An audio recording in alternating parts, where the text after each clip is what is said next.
Welcome once again to Octane Mobile Gaming. If it's your first time here, thanks for stopping by. Don't forget to subscribe and leave a like on the video. It's the second day of the event. Didn't get to make the video yesterday, but today we're doing our possible deck combination. I've got a few combinations.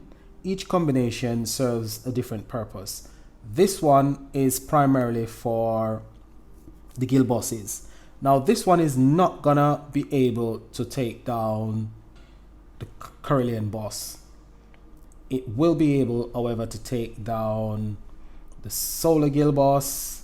Well, you don't really need Posse of Power to take down the Solar boss, because the Solar bosses are only running armor. Fortunately for me, I got a copy of Marduk from the 500 gem vault, which was very good, very useful. Would have rather ultra rare, because I find fear a bit more annoying than armor. However, armor does waste a lot of your time. But I'm still grateful for the Master Collection card. It really came in handy. So this one is primarily for the guild bosses. As I said, not the Carillion boss, Diamond boss and the Ruby boss. This one will work quite well. I'm running Wave Warrior, which will give me the killer skill. It gives me 600% boost to all my cards. It will create 4 Water Power Gem 4s as well. And if you're celebrating, it doubles. Every free turn, it will create 4 Water Power Gem 3s. And if you're celebrating, again, that doubles. It's got a second passive. Each time this year attack, it will create 4 water gem and 2 water power gem 4. So it creates quite a bit of gems and power gems on the board. It also has the ability to create an ultimate gem, which is really nice. As I said, it does give 600% immortal killer increase, which comes from its killer skill. Glorious Golem. Now the Glorious Golem is mostly there for its ability to generate dark power gems, and if you've got the status, it will create more dark power gems. Now the dark power gems are really important.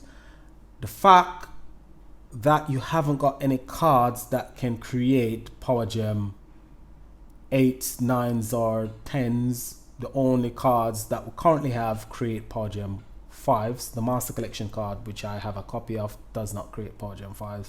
Only the Ultra Rare and the Ultimate Form currently creates Power Gem 5s. You need cards that can generate quite a bit of Power Gems. And then when you crush those Power Gems, they go up to Power Gem of higher levels. However, if you've got like the Glorious Golem, it will create its power gems. Those will crush, and when you create water gems, it will override the dark power gems, taking them up to a higher level. And if it crushes again, then it goes to even a higher level. However, the dark gems on the board prevent all your water gems from crushing, which is quite nice. I normally do this with the shields, but the shields prevent you from crushing all your lines, so you do need to crush a few of your gems. So having a different affinity card alongside your the current affinity that you're using is really good, and the Glorious Golem is really nice in doing that. It also provides dark gems to power up area. Now Marduk will give me 6 water power gem 4s, and the passive will give me an additional 4 if I've got 15 or more water gems on the board, which is really good. I'm using Posse of Power. This one is primarily there for its ability to dispel fear. It's running fear 5, which the bosses are running fear. You know, it's got Dispel Fear 6 while the bosses are running Fear 5, so you will get hit with fear from time to time, but you do have the ability to dispel it, which is quite good. It also dispels poison, which is quite nice. So its ability, it cleanses one enemy debuff from an era at turn begins. So it cleanses it on the next turn when you're using it, which is quite nice because it dispels poison from one of your hero if you haven't activated area. It spawns 5 water gem, and if party time is active, it will spawn 5 power gem 4s instead on the next turn begin. It heals for 4000% of your recovery, and once per activation, if this hero attacks while the skill is active, it will spawn 4 water power gem 2s and apply party time status. So it does quite a number of things. Now this is the MVP of the deck, high performance unit area. This is one of the most useful utility cards in the deck at the moment. There's quite a few utility cards which are really useful. This is one of them. It becomes immune to damage for 1 turn. If you get hit by the enemy while you're immune, it will heal for 5000% of hero recovery. It will also dispel all debuff. You will gain the supercharged status. You will take 25% less damage for free turn. You will power up all your cards which are immortal, and they'll gain 2500% increase in their attack output. And the supercharged losses for free turns. And you can activate this card every 3 turn because it's got a 3 turn cooldown. Each time this era attacks, it also creates 4 dark gem and 3 power gem 4s. So it's a nice card, really lovely. And as I said, this one is primarily for the guild bosses that are running poison, fear, and a few of them are running armor as well. This one is really for the solo bosses. No, sorry, this one is not for the solo bosses. This one is for the wave fights. This one is the one that I use for the Corellian wave fights. The Corellian bosses hit really hard and they've got lots of HP. When you've got the wave fights or the mini bosses, they've got lots of HP. They hit really hard, so I need 2 cards to give me immunity, and I get the immunity from Enchanted Empress, but she's got a 5 turn cooldown. High performance Uria's got a 3 turn cooldown, so both of them work hand in hand really well. Enchanted Empress becomes immune for 1 turn. When you get hit, it heals for 1000% of your recovery. It cleanses all debuff as well. It also gives you the status called Celebrating. You gain 25% damage reduction, and this Celebrating is what powers up our ultimate form. It also creates 4 water gems and 2 power gem when it attacks. So when you're celebrating, wave warriors will create the extra power gems, and this card is what gives you that status. Now I'm running this card on the deck as well, and this one is my power gem generator. So it will create 4 water power gem 2s, and it will create 1 additional water power gem for every 100 immortal killer intensity. Then it will increase immortal killer hero's attack by 8% for every water gem that's on the board. Every little helps. It's not a lot of boost, but it does help. It's got a 4 turn cooldown. It's got a passive as well. If 18 or more water power gems are on the board, you take 30% less damage. So you can see where all of these cards work together and help me to get through the wave fights. So that's not a bad combination. This one I use it for the solo bosses. So the Corellian solo bosses have got really high HP. They hit you really hard as well. So you need to have high performance area, which will give you the immunity, but the immunity only lasts for 1 turn. She's got a 3 turn cooldown, so you need to take less damage. You need to produce power gems on the board. You need to dispel Harmer, so that's where Marduk comes in handy. He dispels Harmer and he produces power gems. You got your Wave Warrior, she will produce power gems. She won't double the amount of power gems that she create because she hasn't got Enchanted Empress on board to give her the status. You've got Glorious Golems. Glorious Golems is going to give you the extra power gems on the board that you can override and crush and take them to high, power gems of higher level. And then you've got your Dominator. He is going to give you extra power gems on the board, which is really, really nice. So this one works really well, and it can take down the boss even though the boss has got high HP.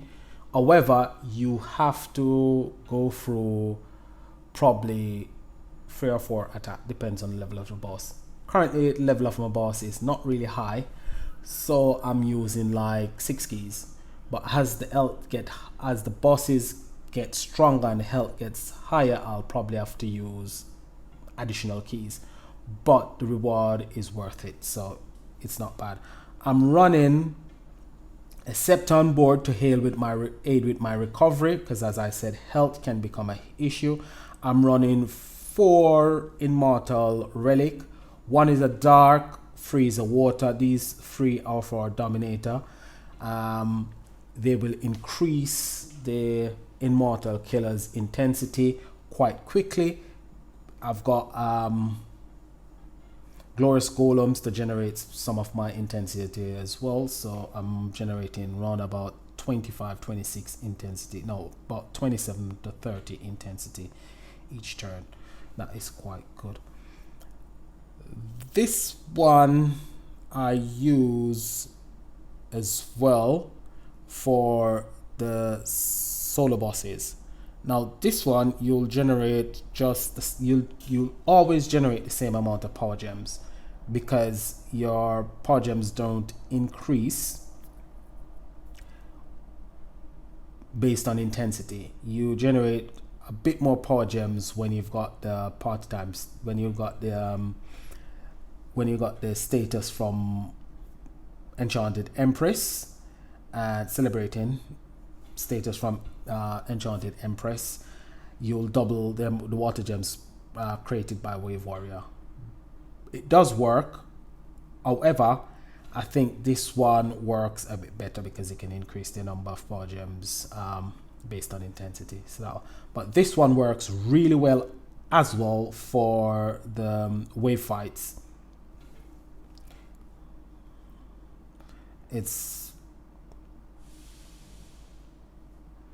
So if you haven't got the Dominator, you can use this one. It works really well as well. Let's get into the battle. Let's go to the guild bosses because I have something to collect. So what I've been doing, I've been tagging the Corellian bosses because I recently changed my guild, and the guild that I'm in is a really good guild. I try from time to time to do a bit of damage to the Corellian bosses. However, before I can do any damage, I die. Regardless if I'm using 3 keys, I just die because the power that they have and the health that they have is really, really high. Now this boss is level 184, and I think the health is about, it's over 2 quadrillion, so you can see the health on these bosses are really, really high. We're gonna go through a few wave fights, some Corellian level 11. I like to choose Immortal Killer allies, it helps a lot. So this one I'm not going to use for the wave fights. This one works much better on the wave fights because you get the 2 immunity and you can increase the number of gems with Dominator. So that's the one that I like to use.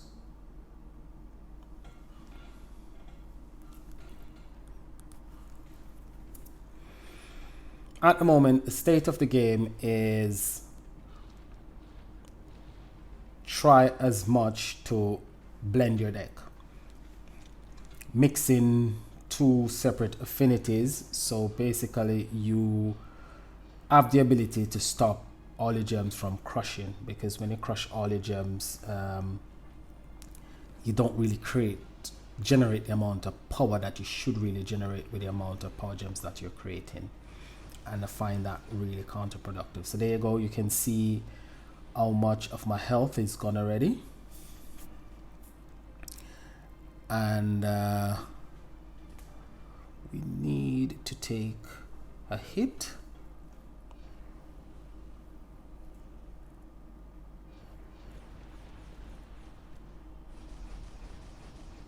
So now we've got our status, and what we're gonna do, we're not gonna use wave warriors because we probably will end up killing the bosses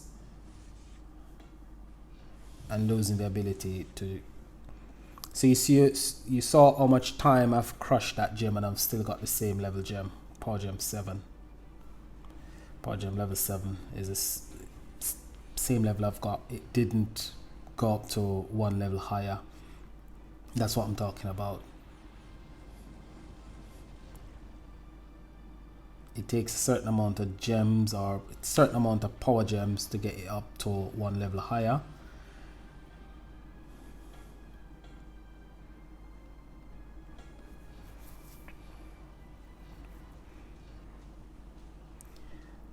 Our performance area will be ready now. Okay, so I'm gonna activate her ability.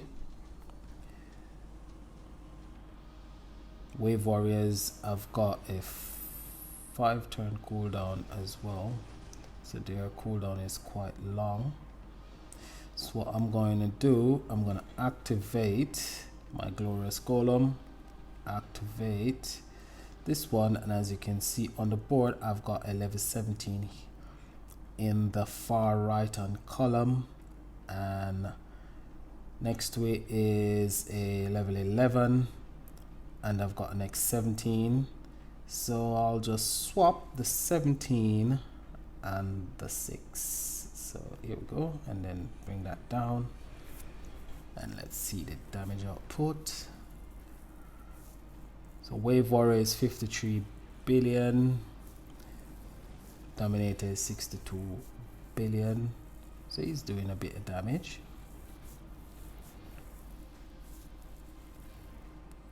So now I'm gonna use my second immunity card, Enchanted Empress.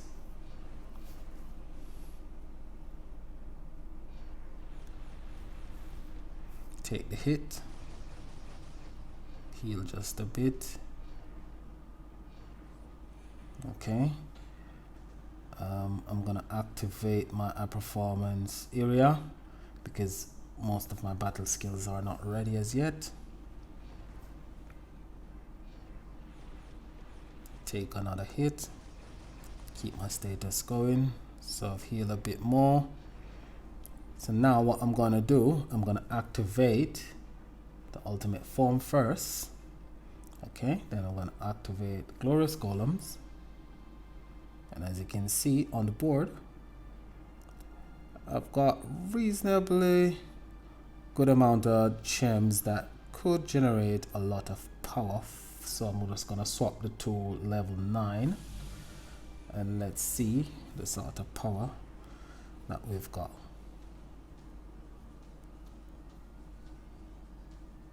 54 for Dominator, 47 and 88 for the ultimate form. So the ultimate form is generating quite a bit of power. Alright, so I think this is the mini boss. We haven't got any immunity, so we're gonna take damage.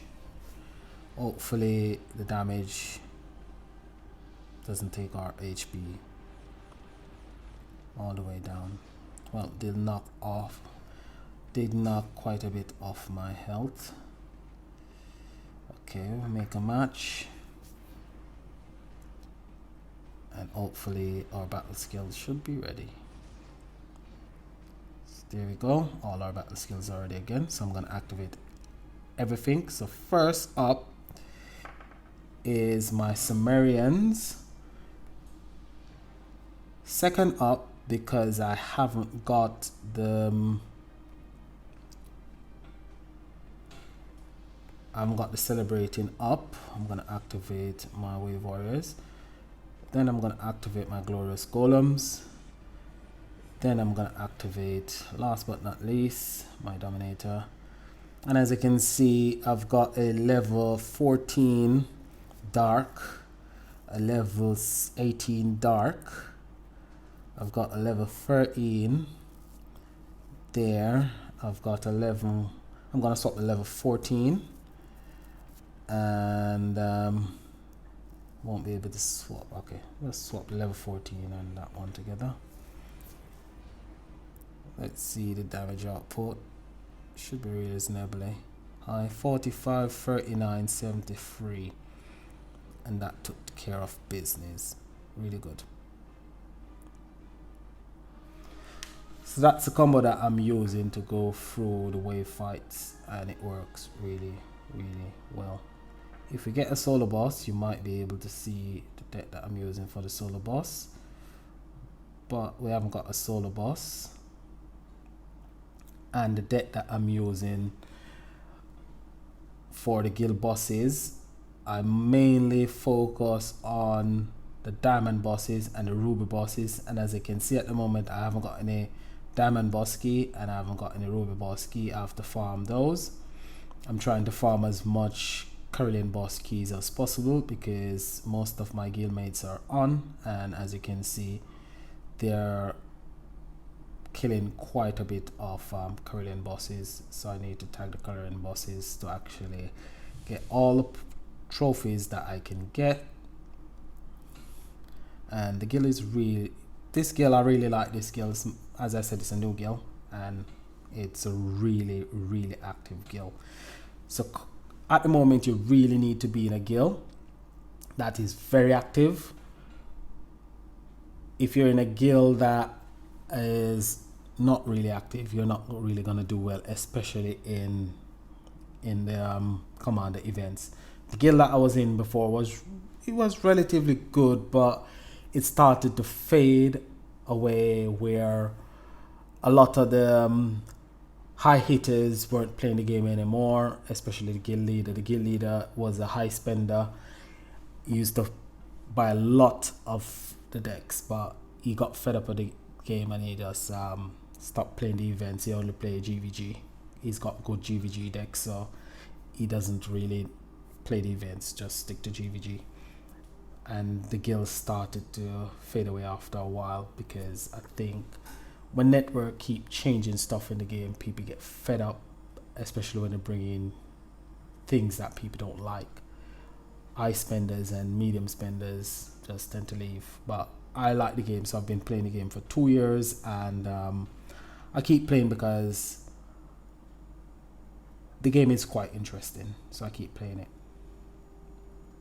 Anyway, sorry I couldn't show you a lot more action with the decks, but as I said, I can't kill the Carillion bosses. I haven't got any key for the ruby bosses, but the deck does work. This sword combination does work. This one, you saw this one, it works. This one works reasonably well, and this one works quite well in the wave fight as well. So if you haven't got Marduk and you have got Wave Warrior, the Wave Warrior deck, and you have got the Glorious Golem, you just need to use your Wave Warriors and your Glorious Golem together. Make certain to use your Enchanted Empress to get the second immunity, because health will become an issue, especially when you're going up against the Carillion bosses in the Carillion wave fights. Hopefully information helps you out if you're struggling to find decks that work. And as I said, guys, try and find a guild that is really, really active. The guild will help you out a lot when it comes to commander events. Okay, so I'll see you on the next video. I'm trying to find new games to bring in new content, but I'm gonna go back to doing game reviews on Tuesdays and Wednesday, so look out for that. So as I said, guys, if you haven't subscribed, do subscribe. And for all the new subscribers, thank you for subscribing. All my long-time subscribers, thank you for your support over the years. Really appreciate you guys' feedback. And as I said, if you have any question, leave it in the comment below. If the information is helpful, leave a thumbs up on the video. So until next time, guys, peace and enjoy the event. Bye for now.